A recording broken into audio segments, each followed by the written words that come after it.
This evening, Shamela Pullen brings us a two-part series on how persons living with HIV are coping with COVID-19.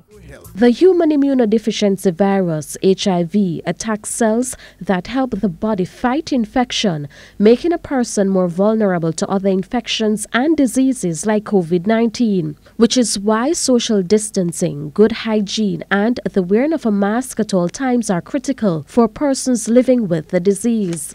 The first time I went out, to be honest, I didn't have a mask that I didn't get any as yet. I had my rag. And I remember approaching the bus, and the driver said, I cannot come in there unless I have on a mask.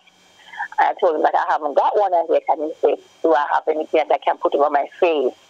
And I said, I have my rag. And he said, okay, then use it. I did that and proceed. But I ensure that before I go out the next day that I get and I have to use. So I've been following the guidelines. We can't show you her face or tell you her name, but this HIV patient explains that in preparing for COVID-19, stocking up on medication is important. Most of her medications come from the government pharmacy DrugServe, which is usually crowded before COVID-19 was detected in Jamaica. However, with fewer people going to those outlets for medications, it makes the process easier for her. So what I do is, the health centers, they are not closed, and that is what we need to give advance for. So in many countries, they can't even get a pharmacy. So the health centers are not closed, and I make sure I go to DrugServe with my prescription, and I get it filled. I check my bottles every time, so I do not wait until I completely reach down to the last week. Once I step into the second week, I go and get the next one filled again. But there's a challenge.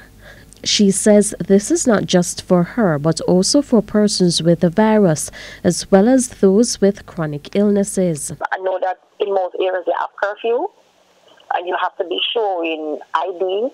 What I would love to be implemented is that persons who are living, not only persons who are living with HIV, but other persons of chronic illness, how do they show that to the police officer or the soldier that they are going to the clinic that day and not being turned back?